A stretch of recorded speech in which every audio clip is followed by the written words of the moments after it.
Karimnagar PMJ jewellery దోపిడీ కేసులో పోలీసులు పురోగతి సాధించారు. ఇద్దరు నిందితులను పోలీసులు అదుపులోకి తీసుకున్నట్టు తెలుస్తోంది. ముద్దనూరు దగ్గర దుండగులు cell phone పగలగొట్టారు.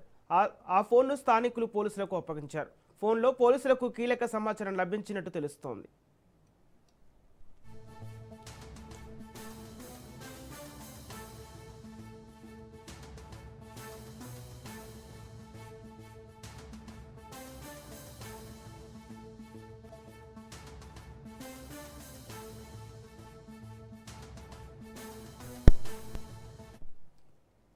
Karimnagar PMJ jewellery దోపిడీ కేసులో పోలీసులు పురోగతి సాధించారు. ఇద్దరు నిందితులను పోలీసులు అదుపులోకి తీసుకున్నట్టు తెలుస్తోంది. ముద్దనూరు దగ్గర దుండగులు సెల్ ఫోన్ పగలగొట్టారు. ఆ ఫోన్ను స్థానికులు పోలీసులకు అప్పగించారు. ఫోన్లో పోలీసులకు కీలక సమాచారం లభించినట్టు తెలుస్తోంది.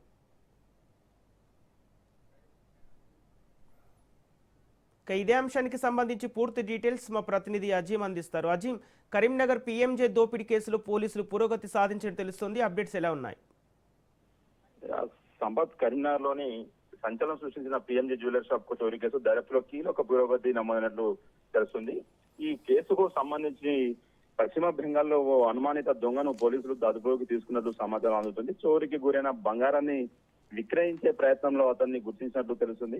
అతడి వద్ద కొంత బంగారం కూడా స్వాధీనం చేసుకున్నట్లయితే సమాచారం అందుతుంది. ఇదే కేసులో చోరీ చేసిన బంగారాన్ని కొనుగోలు చేసిన మరో వ్యక్తిని కూడా పోలీసులు అరెస్టు చేసినట్టు తెలుస్తుంది. అయితే ప్రధాన నిందితుల్లో ఇంకా నలుగురు పరారులో ఉన్నారని సమాచారం ఉంది. వారి కోసం కరీంనగర్ పోలీసులు ప్రత్యేక బృందాలతో పలు రాష్ట్రాల్లో గాలింపు చర్యలు కొనసాగిస్తున్నారు. ఇప్పటికే సీసీటీవీ ఫుటేజ్, సాంకేతిక ఆధారాలు, కాల్ డేటా ఆధారంగా అయితే దర్యాప్తును వేగవంతం చేసిన పోలీసులు త్వరలోనే పూర్తి వివరాలు ఈ 2 రోజుల్లో వెల్లడించే అవకాశం అయితే ఉంది. సంపత్, ముఖ్యంగా ఈ పీఎంజే జ్యువెలరీ షాప్ లో దొంగతనానికి పాల్పడ్డ యొక్క నిందితులు అయితే ముఖ్యంగా పెద్దపల్లి జిల్లాను అడ్డగా చేసుకుని 25 రోజుల పాటు అక్కడ లాడ్జిలో బస చేసి అక్కడి నుండి ధర్మపురి వెళ్లి ధర్మపురిలో వారం రోజుల పాటు అక్కడ మకాం వేసి అక్కడి నుండే పూర్తిగా ధర్మపురి, పెద్దపల్లి నుండి అయితే కరీంనగర్ లో ఎక్కడ ఏ జ్యువెలరీ షాప్ లో దొంగతనానికి పాల్పడితే అయితే ఒక పక్క ప్రణాళికతో అయితే దొంగతనానికి పాల్పడుతుంది.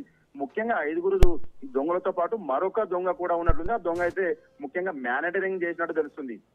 ఈ యొక్క దొంగలను ఫోన్ల ద్వారా ఎక్కడికి వెళ్ళాలి, ఎక్కడి వైపు వెళ్ళాలి, ఎక్కడి నుంచి తప్పించుకోవాలనేది ఒక స్కెచ్ ద్వారా అయితే తెలుస్తుంది.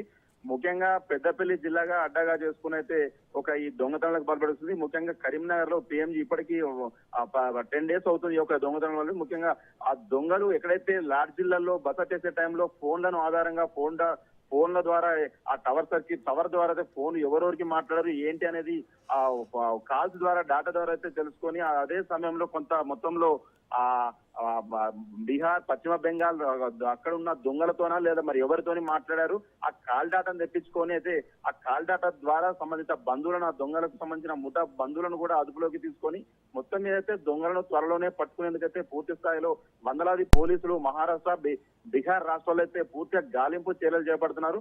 మొత్తం మీద అయితే ఇప్పటికీ 10 రోజులు కావస్తుంది. ఒక దొంగల కోసం అయితే ప్రత్యేక బృందాలుగా ఏర్పాటైతే గాలింపు చర్యలు చేపడుతున్నారు. Sampath. Okay, thank you Azeem.